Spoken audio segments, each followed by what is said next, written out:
साथियों, अगर अभी तक आपने हमारे चैनल शोषित जंग को सब्सक्राइब नहीं किया है तो सब्सक्राइब जरूर करें और बेल आइकन दबाना ना भूलें ताकि हर लेटेस्ट धमाकेदार खबरों की अपडेट आप तक पहुंचाई जा सके।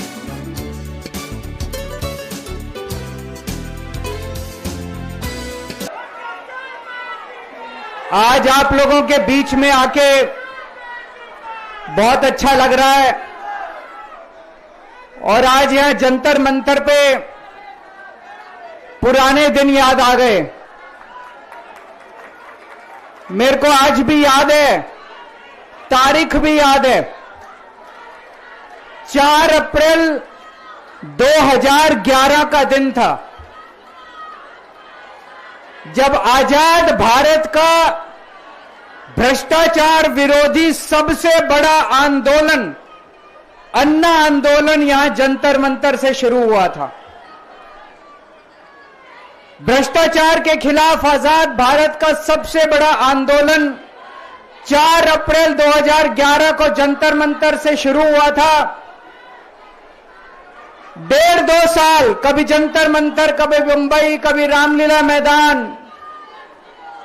लेकिन उस वक्त की सरकार भी बहुत अहंकारी थी, उन्होंने हमारी बात नहीं मानी, चैलेंज करते थे, चुनाव लड़के दिखाओ, जीत के दिखाओ, चुनाव लड़के दिखाओ, जीत के दिखाओ, कहते थे ना। हम तो छोटे से लोग थे, हमें तो चुनाव लड़ना नहीं आता था और चुनाव लड़ने के लिए पैसा चाहिए, गुंडे चाहिए, आदमी चाहिए। हमारे पास तो ना पैसा था, ना आदमी थे, ना गुंडे थे, हम चुनाव कैसे लड़ते। पर वो बार बार कहते थे चुनाव लड़के दिखाओ, चुनाव लड़के दिखाओ। हम भी चुनाव लड़ लिए और देखो जनता ने हमको जिता दिया। पहली बार में दिल्ली में आम आदमी पार्टी की सरकार बन गई।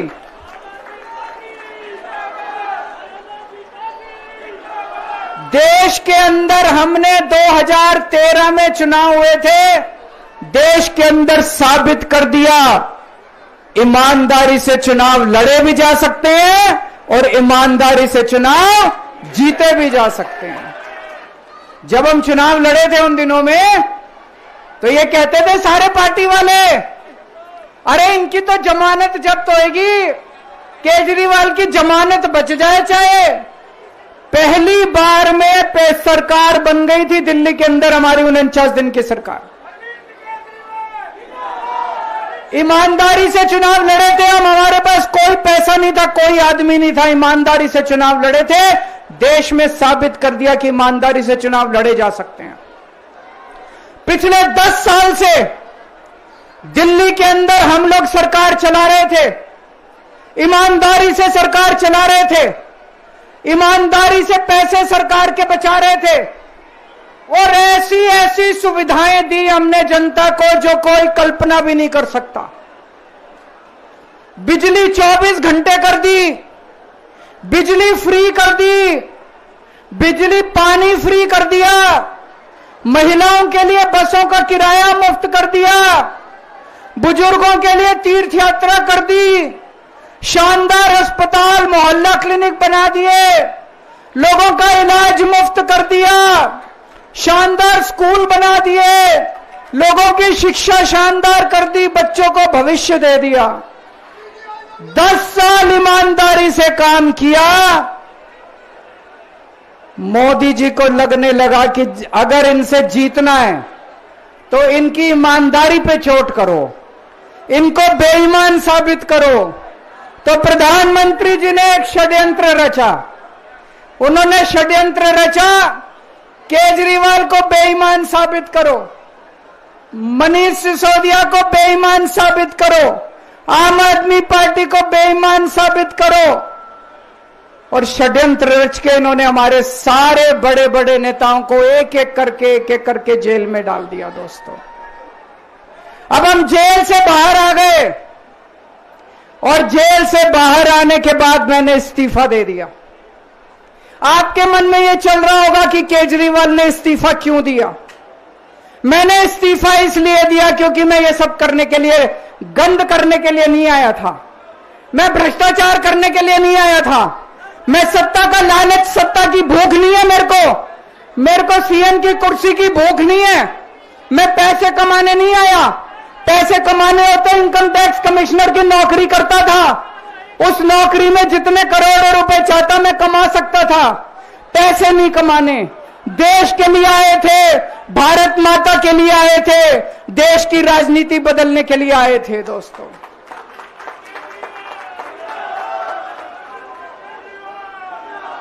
इन नेताओं को फर्क नहीं पड़ता। इन नेताओं की मोटी चमड़ी है। इनके ऊपर जितने मर्जी आरोप लग जाएं, इन नेताओं को फर्क नहीं पड़ता। दोस्तों, मैं नेता नहीं हूं, मेरी मोटी चमड़ी नहीं है, मेरे को फर्क पड़ता है। मेरे पे जब ये कीचड़ फेंकते हैं बीजेपी वाले, मेरे को जब ये चोर कहते हैं, मेरे को जब ये भ्रष्टाचारी कहते हैं, मेरे को जब ये गाली देते हैं, मेरे को फर्क पड़ता है। आज मैं बहुत दुखी हूं, आज मेरी आत्मा पीड़ित है, मैं अंदर से बहुत दुखी हूं और इसीलिए मैंने इस्तीफा दिया। मैंने अपनी जिंदगी में केवल इज्जत कमाई है, मैंने अपनी जिंदगी में केवल ईमानदारी कमाई है। मेरे बैंक में कोई पैसा नहीं है, मेरी पार्टी के बैंक में कोई पैसा नहीं है, मैंने केवल इज्जत कमाई है। आज 10 साल के बाद जब मैंने इस्तीफा दिया है, थोड़े दिन में मैं सीएम का बंगला छोड़ दूंगा। आज दिल्ली के अंदर मेरे पास घर भी नहीं है रहने के लिए। मेरे को कई लोग कहते हैं, कैसा आदमी है यार तू, 10 साल राजनीति करी, 10 साल सीएम रह गया, 10 साल में तो 10 कोठियां बन जाती, 10 घर बन जाते, 10 प्लॉट बन जाते। मैंने कुछ नहीं कमाया 10 साल के अंदर, केवल आपका आशीर्वाद कमाया, आपका प्यार कमाया है 10 साल के अंदर। और उसी प्यार का नतीजा है आज जब मैं घर छोड़ूंगा, मेरे पास इतने लोगों के फोन आ रहे हैं, इतने लोगों के मैसेज आ रहे हैं, जी मेरा घर ले लो, मेरा घर ले लो, मैं किराया नहीं लूंगा, मेरा घर ले लो। मैं आप सब लोगों का शुक्रिया अदा करता हूं। अभी श्राद्ध चल रहे हैं, श्राद्ध खत्म होने के बाद जैसे ही नवरात्रे शुरू होंगे, मैं सीएम आवास छोड़ दूंगा और आप में से ही किसी के घर आके मैं आपके साथ रहना चालू कर दूंगा।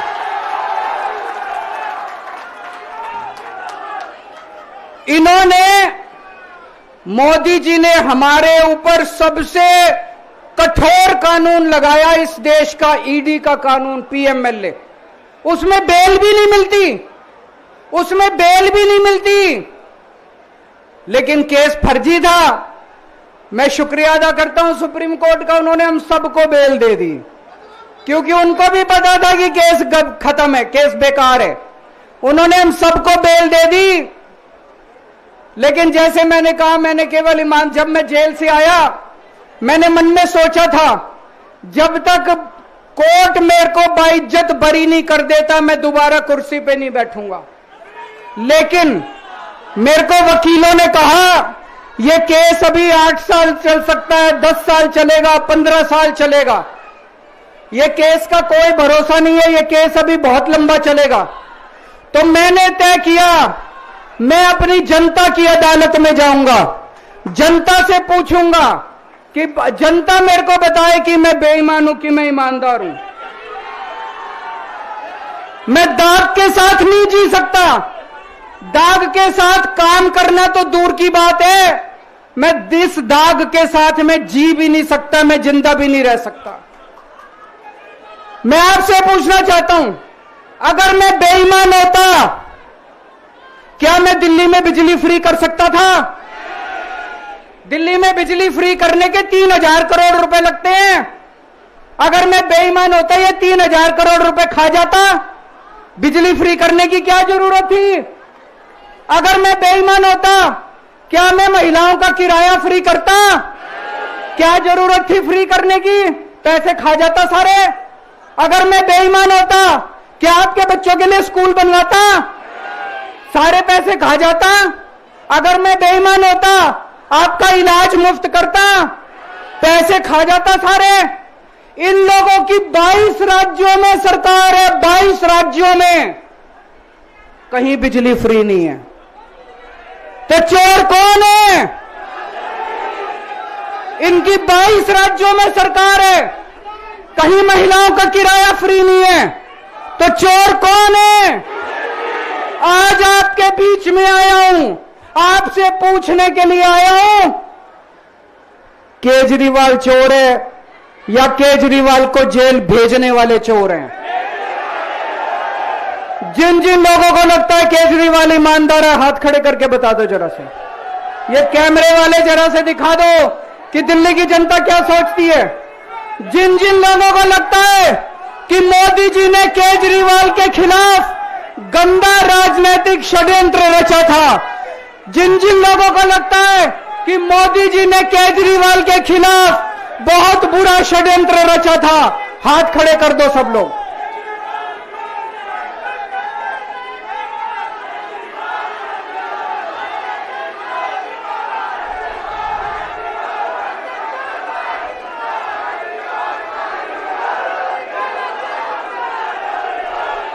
एक बात और करना चाहता हूं आज आपसे,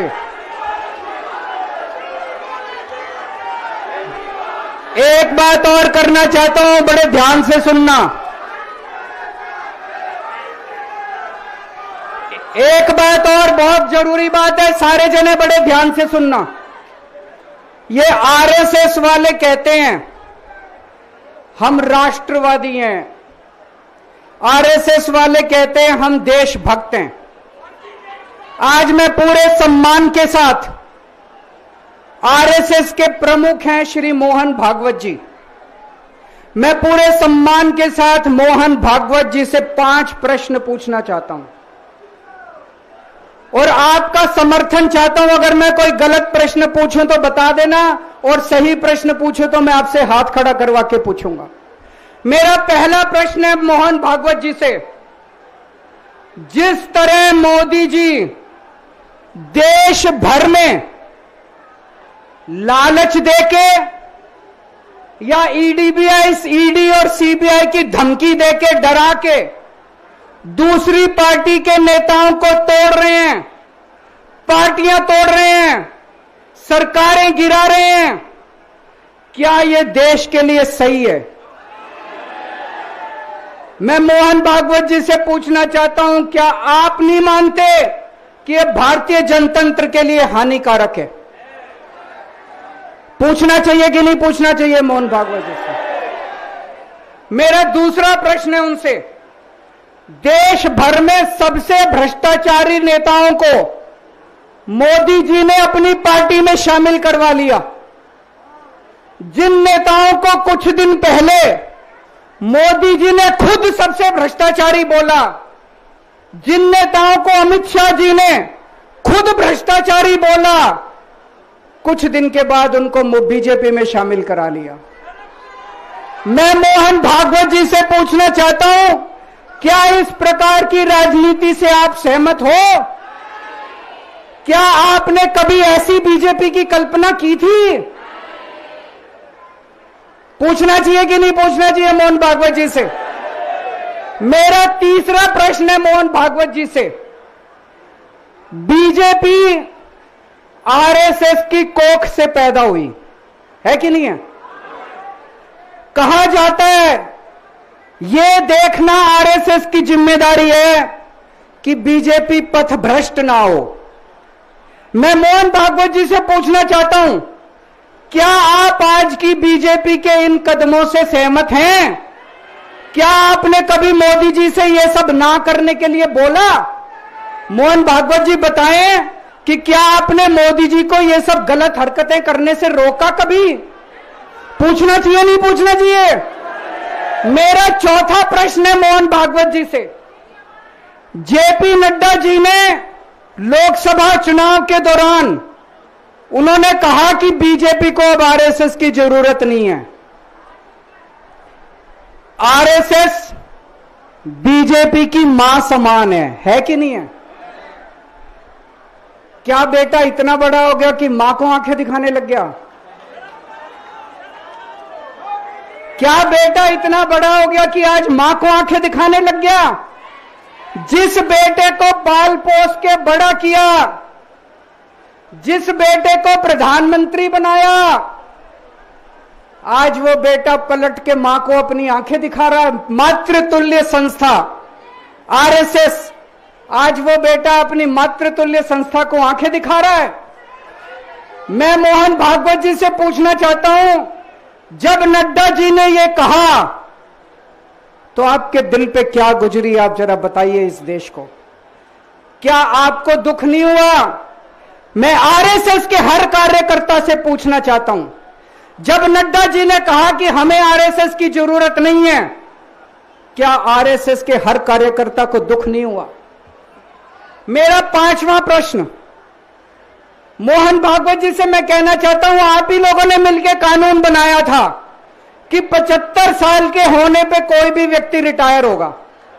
इस कानून के तहत आडवाणी जी को रिटायर कर दिया, मुरली मनोहर जी जैसे बड़े बड़े नेताओं को रिटायर कर दिया, बीसी खंडूरी जी को रिटायर कर दिया, कलराज मिश्र को रिटायर कर दिया, शांता कुमार को और पता नहीं कितने लोगों को रिटायर कर दिया। अब अमित शाह जी कह रहे हैं कि यह नियम मोदी जी पे लागू नहीं होगा। तो मैं मोहन भागवत जी से पूछना चाहता हूं, क्या आप इससे सहमत हो कि जो नियम आडवाणी जी पे लागू हुआ वो मोदी जी पे लागू नहीं होना चाहिए? आप ये पूछना चाहते हैं कि नहीं पूछना चाहते? पूरा देश आज मोहन भागवत जी से ये प्रश्न पूछना चाहता है। एक और बात रखना चाहता हूं मैं, प्रश्न के रूप में नहीं है।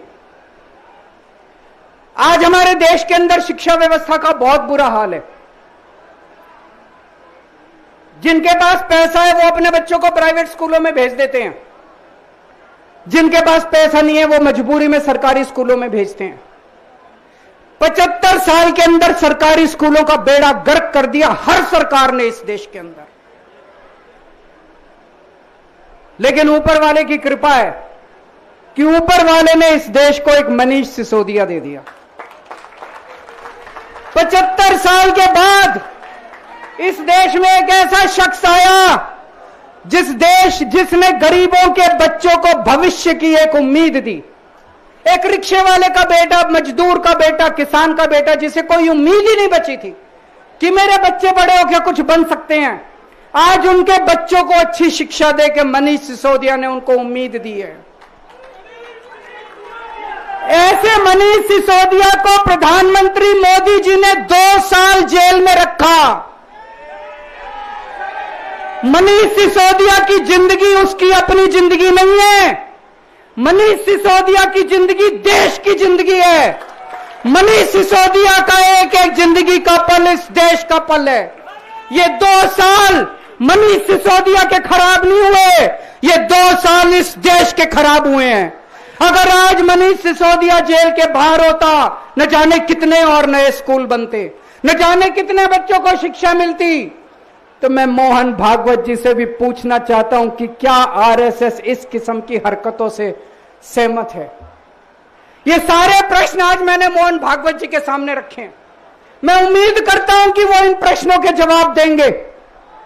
और ये प्रश्न केवल मोहन भागवत जी के लिए नहीं है। इस देश से प्यार करने वाले हर शख्स, इस देश के हर देशभक्त को, भारत माता की पूजा करने वाले भारत माता के हर सपूत को मैं ये प्रश्न पूछना चाहता हूं, इस पे चिंतन जरूर करना। आरएसएस के हर व्यक्ति से मैं कहना चाहता हूं, आपको हो सकता है केजरीवाल पसंद ना हो, आपको हो सकता है आम आदमी पार्टी पसंद ना हो, लेकिन देश की खातिर इन मेरे उठाए गए मुद्दों पे चिंतन जरूर करना दोस्तों। ये आने वाला चुनाव